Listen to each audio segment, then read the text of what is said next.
Wayfeather Media presents Clairvoyaging.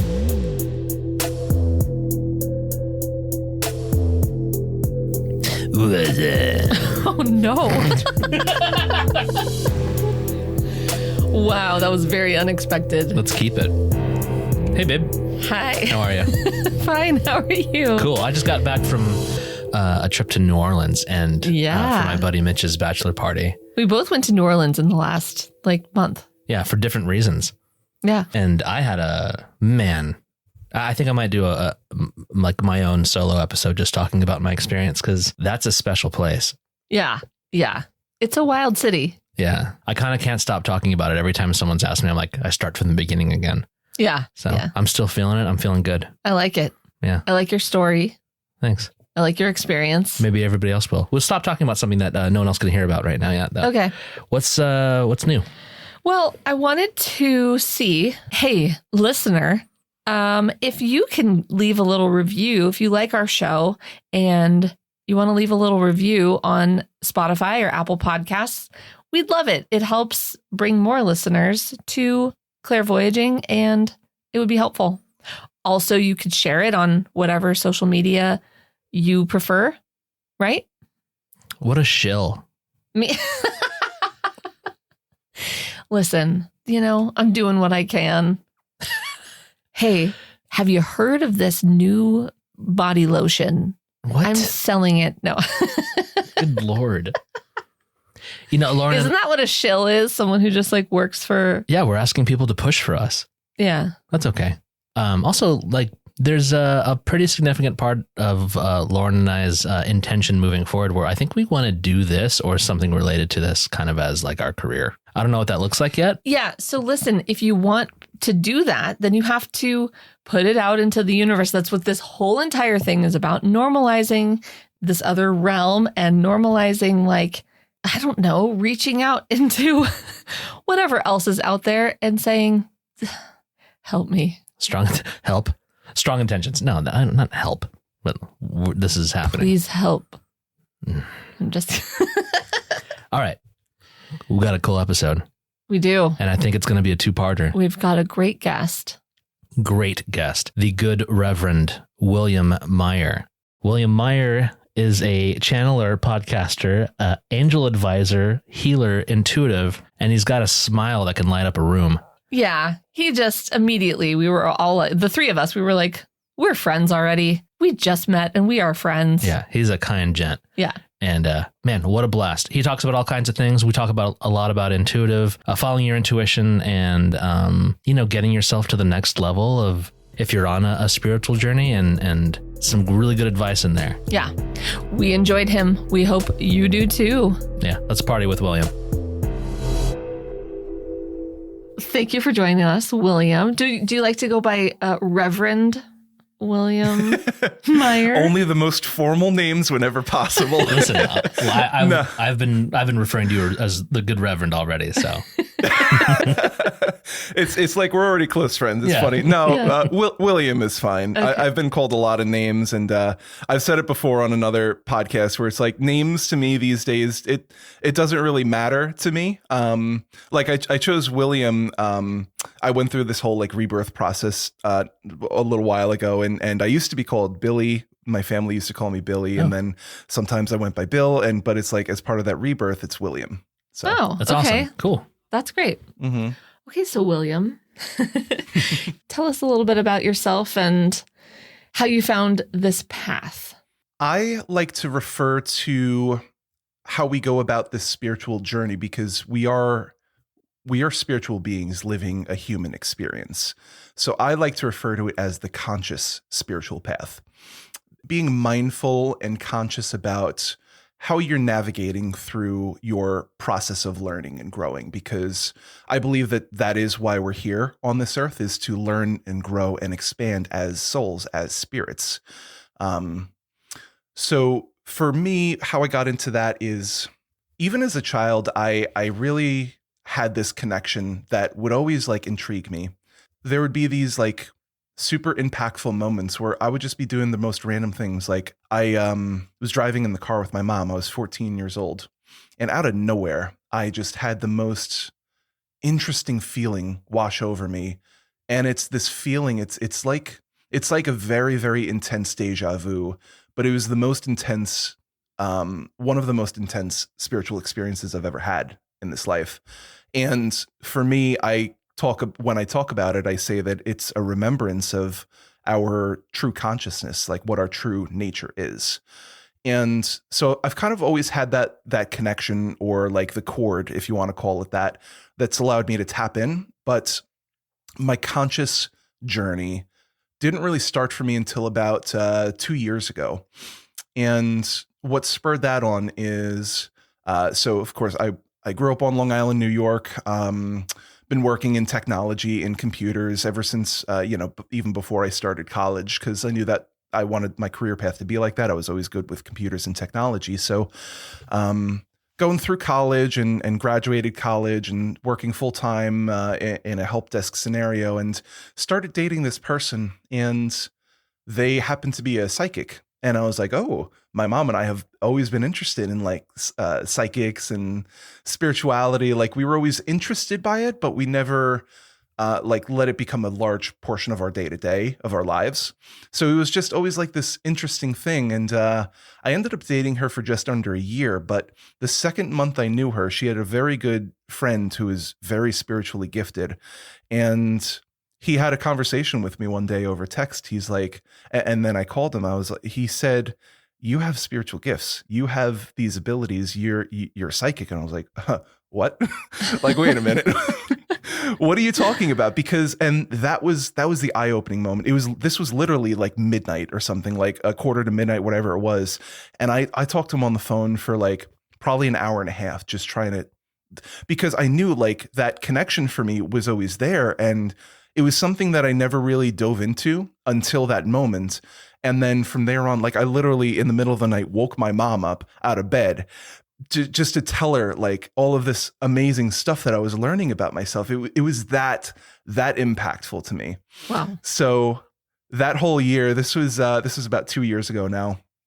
And for the next 10, 12 months or so, all I did was research and learn more and more, practice.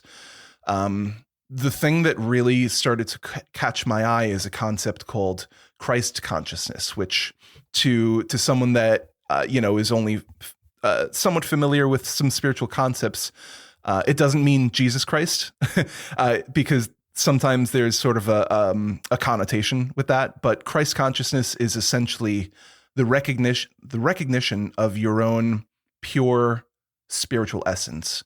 There are a lot of different terms for it. I can describe it a little bit more if you'd like, but I just spent that entire year almost just listening to talks, listening to this and that, reading a lot of different books. And then a year ago, I moved to North Carolina, Raleigh. First time living on my own, first time being my own person. It's part of my spiritual rebirth, my rebirth as a person, I guess.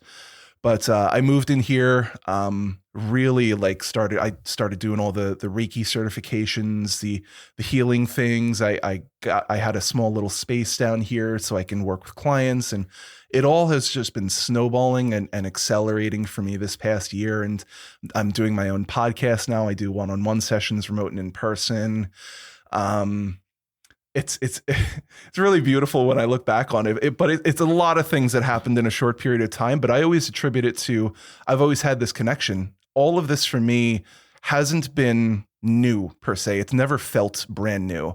It's always felt like I'm pulling a book off an old bookshelf and dusting the dust off the cover, and like, oh, I remember reading this. And then I flip through the pages and I just have to glance through it. And it's like, oh yeah, that's what that was like. And oh yeah, I remember how to do this. And then as I'm reading through the old book, it's like, oh, I remember another book that I read now. And then it's like, for me, once I start diving into something, it's just like things start coming back to me. All, like different stuff. Like, for example, I do healing, right? I do energetic healing. You might have discussed like Reiki before. I think I saw episode 1. You guys spoke about Reiki. I'm a Reiki master practitioner. There's one more level where you get to teach how to do Reiki, or teach the future practitioners how to. I haven't achieved that yet, but I'm a master practitioner. So you have to take 3 steps in order to get there: Reiki 1, Reiki 2, and Reiki master practitioner. And each of those require what's called an attunement, or basically you sit in this meditation. The teacher goes around to each student. They do this whole little ceremony with you. And during each of those 3 attunements that I had, they were like incredibly transformative experiences, because Reiki is this very warm, almost hot energy that you work with. And a lot of people who sit on the Reiki table, they can feel the practitioner's hands like red hot as they move across their body.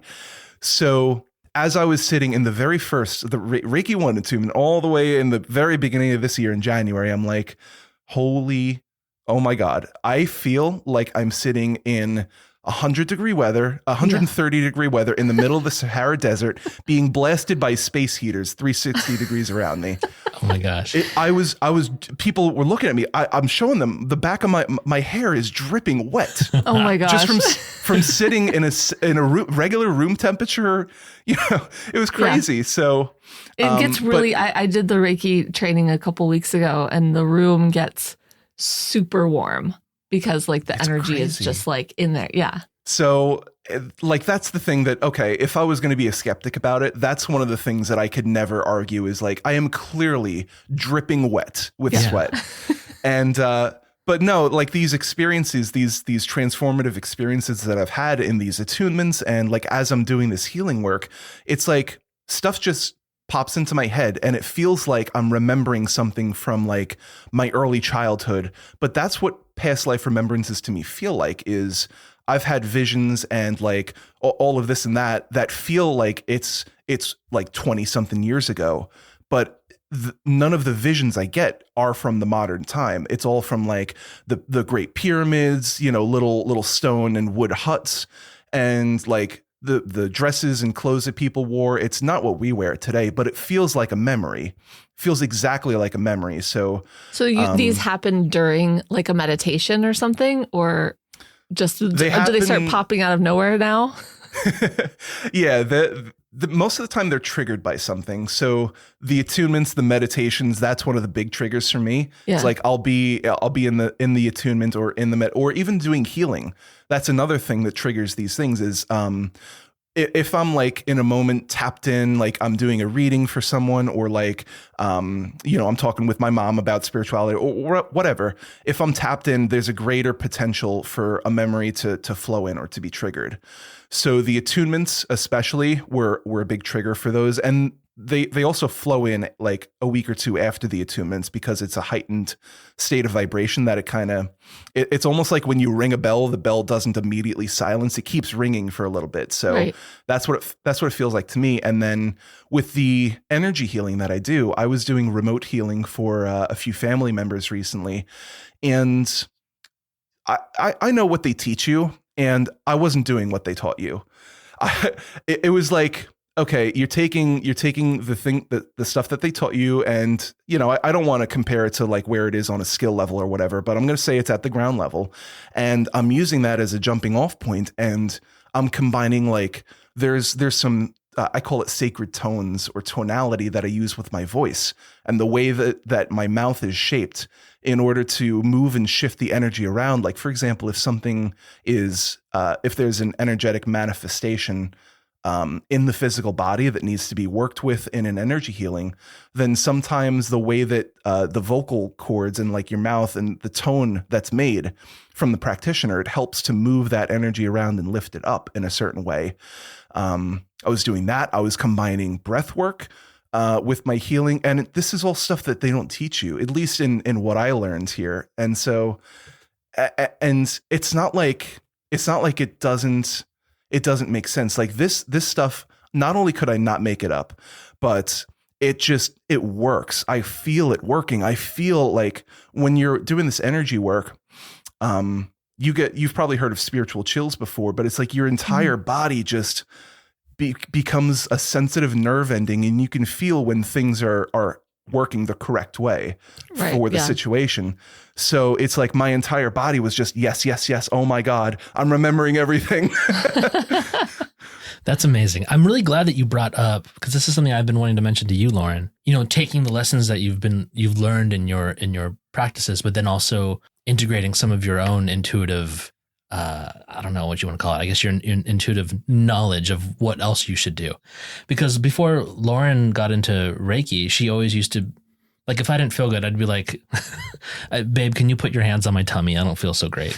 But like, she was already doing that kind of thing. And I would be like, wait, you're helping me. And we don't know anything about any of this. And maybe it's just placebo or whatever. But I was like visualizing, I don't know. I just like, there was some kind of intuitive thing that I was just following. So I've been wanting to tell you, like, you've learned stuff, but I want you to try and integrate that into what you like already felt. Yeah. Have you tried that? I have. That's why, like, I was, doing Reiki on you like yesterday and moving things. That's not like what I was taught, but I was, when I like pull energy or something, I just like am visualizing something else that I'm. Well, then I'm glad I'm the only person on this call who just had a revelation. Sweet. Well, I actually have an interesting story about that. Yeah. One of my best friends now, his name is Pedro. I met him and I didn't even put two and two together that this was the same person that I'm now best friends with. But he told me a story. He's like, don't you remember we did a Reiki share together? And I'm like, oh my God. So he's never been Reiki attuned. He was there with his girlfriend, Maria, who's also one of my best friends now. And I was sitting down on the table, and Reiki share, if you or your listeners aren't aware, it's basically people come together in a room and you have a few people laying down at the same time.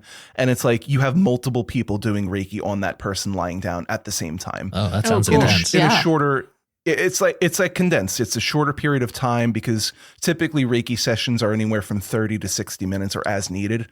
Yeah. So for me, I was laying down, and I know Pedro has not been Reiki attuned. He hasn't had Reiki 1 yet, but with my kind of knowing, and like I also visualize things in my mind's eye. So I'm laying down at the Reiki table, and like in my mind's eye, I'm seeing everyone around me, and I didn't see Pedro doing like his human body doing the Reiki. It felt like there was his greater spirit stepping in and performing that work. Whoa. So in my mind's eye, all I was seeing was a column of light behind him with two light arms going through his arms and doing the work for him. So for anyone that hasn't had a Reiki attunement yet, don't let that kind of hold you back. I always implore people to play with things to figure out their own way of doing it, because that's what I did. I figured out my own way, what I'm typically used to. So for him, like his higher self, that's the technical word of what it's called. His higher self was stepping through and doing that Reiki. Your story that you just said about how Lauren was giving you Reiki on your tummy was hurting. And you could probably resonate with remembering like a mother's touch, her healing hand. Like she would just place her hand on her sick child's forehead and like the child would feel better, and like kissing a wound and the wound feels better. Like those kind of things, a lot of people probably wouldn't put together with energy healing, but you can't really explain with the scientific way how like a mother can place their hands, or like you hug someone and they feel better, or, kissing a scraped knee or something and it feels better. It's like, I really feel from my own experiences that there's a lot of different ways, concepts and modalities that healing can function. It's not what the Western world typically thinks is, okay, you need to be certified, you need to go through the training. So Asui Reiki is what I took, and it was rediscovered by, okay, perfect. Yeah, I think that's the most popular. Asui Reiki, USUI. So, Dr. Asui rediscovered the Reiki symbols on the top of the mountain, whatever, I forget what the mountain name was. But Karuma. Yeah. So he was never certified. He did not train, and he literally sat there in meditation, and the remembrances came to him. He had the symbols, like I think he describes it. He was looking at the horizon and he saw the symbol in the distance, and it shot into his head or something like that. Yeah. So you don't really need training. It can help you progress on your spiritual journey. It's really amazing that you started on this path just from your friend who was like, you have this thing. That's so cool. Also, like, what was there like a certain, I know people refer to them as like the clairs, like clairvoyance or clairaudience or whatever. Was there something that you were like, wait, I do have this thing. And what specifically did it feel like, or what was it? My main spiritual senses that are strongest with me are, I can never remember the right Claire word it is, but I see in my mind. That's number one. Number two, in no particular order, I am very sensitive to energies and feeling and working with energies and like feeling presences of spirits and beings in a room. Those are always my two big ones. I'm also empathic, which really helps me when I work with clients because I feel what they're going through very directly and I'm able to help them work through. Like there was one person who I was helping, they had some sort of alcohol addiction, but the source of that wasn't from like, oh, I just want to drink alcohol and that's it. It came from wanting to quiet thoughts that came from other people telling her how to live her life. And so we had a breakthrough in that session by setting down some affirmations and like a schedule, like, okay, either every day or something, we're going to work through this. And like, you're going to list out great things that you did today. And so it was a whole thing. But what I was starting to say was, even as a very young child, I read about this in my About Me, which you might have read, Frank. My earliest memories are like a lot of people around 4 or 5 years old. And I remember just the feeling of laying in my bed at night. And I can tell you vividly what the bed looked like, what my room looked like. And all I remember is, oh my God, there's someone in the room with me. I don't know who they are. I don't know what's going on, but it was just like my sensitivity knob from a child was all the way up to 11. Yeah. Wow. And it was, I think that's one of the things that really caused me to start to block that out because I had these sensitivities when I was a very young child, like coming into the world, starting to go into my early childhood and everything. And those kind of experiences were almost fearful for me because like, of course, a lot of people don't talk about this. Like what parent is going to say to their kid unless they're aware of the spiritual community? Like, no, you're not imagining that little 4 or 5 year old kid. Most people attribute it to a child's imagination. But looking back as an adult now, it's the exact same feelings and sensations that I have now about when spirits and I work with beings of the light. So beings that want to help other people. It's called service to others.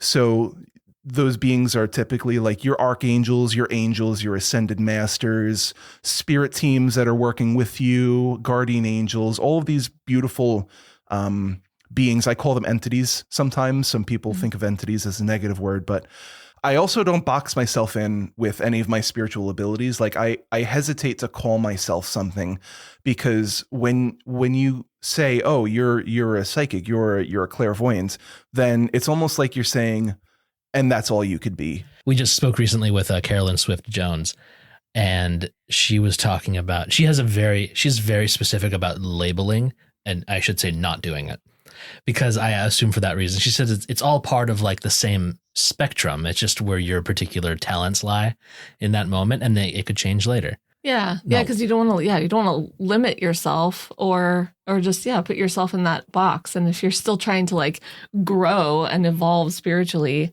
then you want to just have that like, well, I'm all of it. Let me actually jump into something real quick. What's a good way for someone who's just getting into all of this? What's a good way for them to identify what their particular talent might be? Or I should say the jumping point for where they should start developing, assuming you want to work with your strengths. So I will say to anyone out there, each person's path is going to be incredibly unique because we're all unique beings. There is no one path that's the same for everyone. But that being said, the general jumping off points that I usually recommend are meditation, seeing if there's something in spirituality around you, or like local groups perhaps, or like there's a book that catches your eye as you're walking through the spiritual section in a bookstore.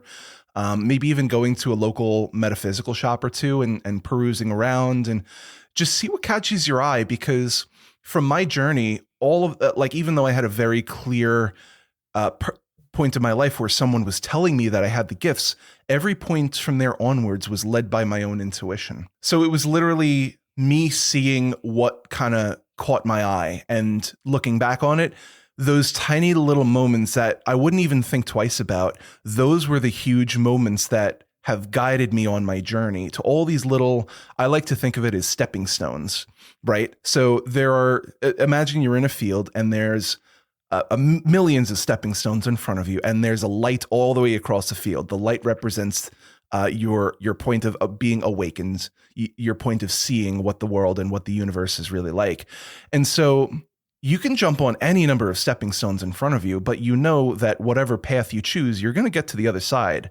So each of these little stepping stones, like for example, there might be 10 of them immediately in front of you. Like for example, your clairvoyaging podcast might be the first one for someone. And then from there, maybe the listener really resonates with this one person or this one topic that they hear. And then they start looking into that. That's the next stepping stone. So you see, it's really like intuition led. And I don't want to say that to block out someone from progressing down that, because even though I use a spiritual word like intuition, whether someone realizes it or not, we all have intuition because we're all spiritual beings. We're all led in some way, shape, or form by these experiences that we want to go through. Does that make sense? Yeah. Yeah, I really love that analogy too. Yeah, the light in the distance and like just getting there however you get there. That's so cool. It's really visual too. I also just like the idea of people taking ownership of their own path, because I've known a bunch of people who are in this rut of like, oh, I don't know. I don't feel like I'm living my life's purpose.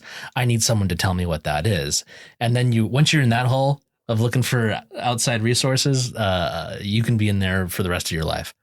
I like this, like following your own intuition, developing your own path and seeing where it takes you. Yeah, we just had a conversation with our friend last night. She was like, she had a reading recently and she's on her own spiritual path and like trying to listen to her own intuition, had a reading and was like, that was lovely. And I realized I actually don't need this because I think I can give it to myself. And once you get there, that's a really cool realization, because you're like searching for the external stuff and just following that. You're going to get to that light in the field. Yeah. The stepping stones. And just to relate it a little bit to some of the concepts in spirituality, where we are our own masters, we're our own teachers, because we have this, like I was talking about my friend Pedro and how his like higher self stepped in and was doing the healing that I saw. And, I felt the sensations from him specifically. I knew that he was doing it, but he never took the training. So our higher spirit, our higher self, whatever over spirit or whatever term you want to call it, this spiritual essence that continues on after the physical body dies. There's that concept that knows all the things that there is to be learned in all of creation. So, other people, like other teachers, they can always guide you, and there are incredible teachers that can help you on your journey and help you to learn different concepts. But at the end of the day, no one is going to be taking control of your own ship. You're captaining your own boat. So the more empowerment you can put into yourself, your own will and intention is what I believe to be, in most cases, the right way to go about a spiritual journey. Now, of course, there are cases where you do need like that external push, like I needed. Someone literally had to tell me, you have spiritual gifts. So there are points where that's necessary to like get over a hump or to break through a wall or something. But once you have that recognition of my intuition is there, I can trust it, I generally know when it's guiding me, that's the point where you're able to take full control of the reins of the ship, and you're able to use that intuition to almost be like your compass as you're navigating through the ocean. So let me ask you, you use the term over spirit, and I've also heard people referring to their highest and best. Is this but while we're alive, we still have access to that? Mm-hmm. How does this work? A stupid question. So I always like to relate it to a visual metaphor because that's what I found makes the most sense. And I'm gonna picture it like this. Okay, so a golf ball, right? Golf ball has all these little nubs on the surface, like I don't know, however many thousands or whatever. The number doesn't really matter, but the whole golf ball is our entire being, your own individual being. So you, Frank, for example, I'm just picking you out. You have your own physical body, your human self. You have a soul, which is all in the, call it like a bubble of your spiritual essence. So that spiritual essence is the whole golf ball. Now, the human self is just one little nub on that golf ball that you're choosing to project into. So like a movie projector is projecting the images and sound onto a screen for the audience to watch. So it's almost like that movie that's being played by the projector is your human life. Now, the light that's being shown onto the screen, that's kind of your spiritual essence. That's what you're kind of channeling into this human form. It's very limited experience. We don't have access to all the knowledge and all of creation. We're just living as human selves. But so there are many, many different levels and layers. There's different layers of our body. There are 12 layers, I believe. There's like the physical, emotional, mental, et cetera, et cetera.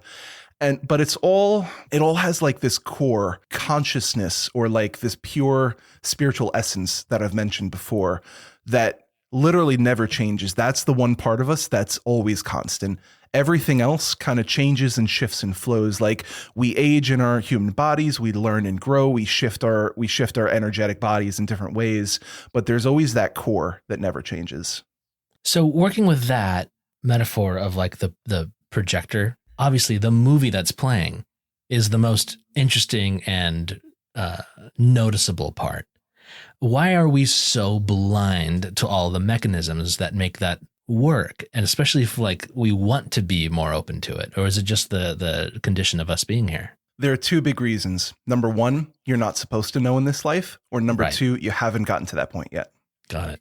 Oh, you mean in this life, like in this lifetime that you're currently experiencing, like your soul is not supposed to know this or like this timeline or something like that. Is that what you mean? So yes, I basically mean that when we come into this life, we have call it like a book of contracts. So in this life, we're going to be doing this. It's all going to be laid out in this book. And one of those things might be you agree to not have any spiritual awareness. You're basically going to be living a very siloed human experience where maybe you're very grounded. You like really need to focus on your job and the people around you. And for these teachings that you want to go through, because again, this is all a process of learning and growth. If you want to experience a lesson and learn something that is going to be hampered by a spiritual awareness or a spiritual connection, then you're going to choose to come into a body that doesn't have that. Does that make sense? Yeah. It really comes back to the point you were making earlier about us kind of being the captains of our boat here. The contract of like, does that mean the people like that are so just like blind to spirituality or like deeper understanding, like they potentially signed a contract before they came into this body to say like, I will not understand any of this in this lifetime. Like they're literally saying that. So, right. Going back to what I was saying, it's one of two things. Either your entire life, you choose to have that lack of a connection, that lack of spiritual awareness. But one of your lessons could also be, I am going to have this at one point in my life, but I'm going to need to work through 1,000 different heavy brick walls in order to get there, because part of the weight, I'm going to call it, of learning a lesson, right? In school, the most you learn is the hardest lessons that you need to go through, like the hardest tests, like the SATs or something like that. You don't learn a lot from, okay, I know this. Like you learn the most from, okay, I need to cram for a whole week for this test. And still, I'm not sure if I'm even going to pass it. You know, does that make sense? Like there's more that you learn from breaking through all of those walls. So, for example, if someone grows up in a really like closed, sheltered community and society, a lot of very traditional, maybe fundamentalist societies, maybe part of that lesson for them, part of the weight of that lesson is breaking out of that mold to accept that they do have these gifts, because everyone does. It's just a matter of whether they recognize it or is contracted to accept it into their awareness. I haven't heard it put that way. Yeah. I mean, it makes sense. Let's say someone's just straight up like clairvoyant and walks around seeing ghosts and they never tried to get that in the first place. Like that's part of their existence, but like maybe also they suck at brushing their teeth and their lesson is self-care and some like the basics stuff. I don't know. Like assuming we're all here to learn something. Would you say that's the point of being here in the first place? We're all here to learn something. Yeah, I always refer to the to the Earth as the hardest school in the universe. Yeah. This is a left turn, but like, how did you realize that, or how did you like make the connection to like the entities that you were feeling were angels, or did you call upon angels specifically? Yeah. How did you make that connection? And how do you know who it is? Are you like, oh, this is Archangel Michael or Gabriel? Yeah. How do you experience angels? It comes out. So I'm going to answer that question in just a moment, Frank, how I experience them. But the names of the specific beings around me have been experienced directly by myself, by like their energy signature and like key things about them, like symbols or something like that I'll just see or experience. Or the funny thing is people will just start telling me, or like something like, okay, so for example, in a span of 2 weeks, you keep hearing the name Michael everywhere you go. And there's something about when you hear it that catches your ear.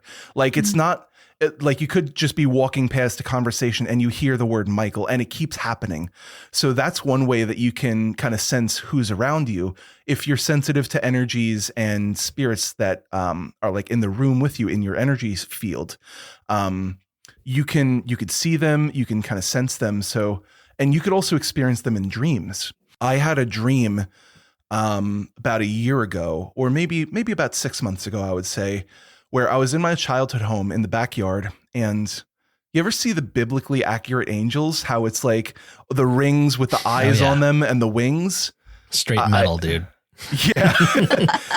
One of them was just floating in my back. So I was standing in the corner in the dream. I was standing in the corner of our yard. There was a little garden there.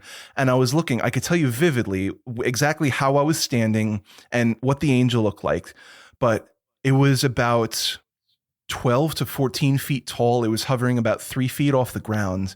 And like these presences sometimes for people that are sensitive and are open to this, they're very intense, but intensity does not mean negative. That's something that I've learned because even as a very young child, I didn't know what all these things were. And even to someone that's just starting to navigate around these sensitivities, you might have to learn like, okay, well, I get kind of a bad feeling from this sensation, but like this one, it's very intense, but I don't get any bad feelings. So again, use your intuition to kind of guide you along that. But for me, like, I feel the sort of beings of light and love, I feel the beings of light and love around me because that's who I work with. And whenever I do spiritual work like this podcast or like my sessions and everything, I call them in and I ask for the help for them to assist me and work through me. So like I can tell you all the people that are on my team and the beings that are around me. Did you feel called to talk to like angels and the beings of light, like you said, specifically, or were you like, it's a low, because I've heard it's like lower vibration to be in like this, the people who have passed, like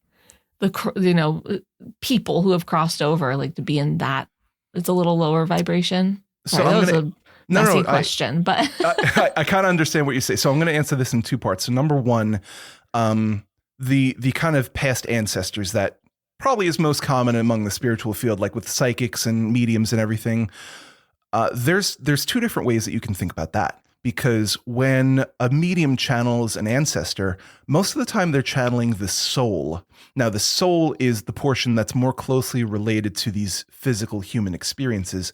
That's the portion that kind of goes through this spiritual journey, this process of learning and growing. But then, like I was speaking before, we've touched on it a couple times about the higher self, the higher spirit, the spirit of light and love that never changes.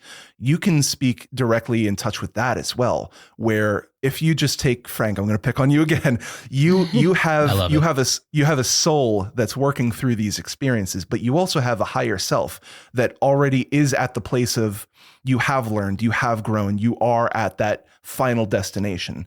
So I have come into this world with what I now have learned and recognized as a soul contract to work for the good of all concerned is how I usually say.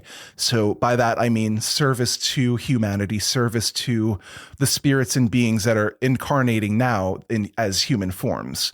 So I want to help people, and the highest level of beings in the entirety of creation are those most aligned with that spirit of light and love, the highest spiritual essence that we have.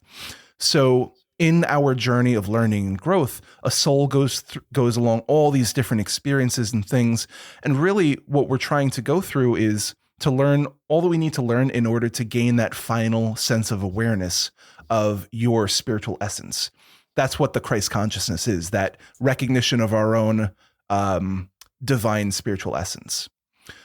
That's what we're kind of working towards. So anywho's, that's like who I have chosen to work with, because I have kind of chosen these beings even before coming into this life, because if someone has these past experiences where they've worked with these beings before, then it'll just be like they pop into your life and it's just like, oh, I remember you. Like, I know what you feel like, Mr. Angel person standing in front of me that I've never seen before in my human life. You're familiar to me.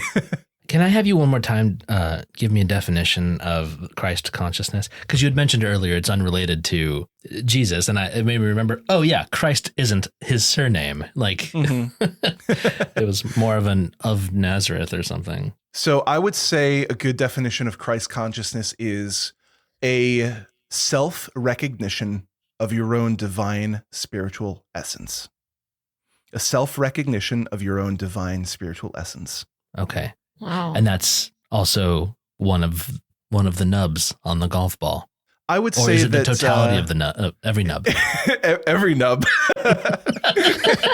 that's a funny phrase. Every single nub. All the nubs. We gotta nub out here. Can get nubby. Oh, you guys are fun. Oh, completely unrelated to everything. I've known some of people I absolutely adore are from Long Island, and I've heard a little bit of an accent. Can you just ask me if I can go get a coffee? Ask me if I want to get a coffee with you. Hey, Frank, you want to go get a coffee and a bagel later? Yeah. We hope you liked William Meyer. Stay tuned for part 2 next week.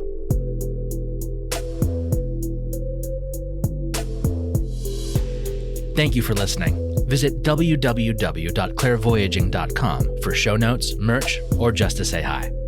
If you'd like to support our journey, visit www.buymeacoffee.com/clairvoyaging. This has been a production of Wayfeather Media.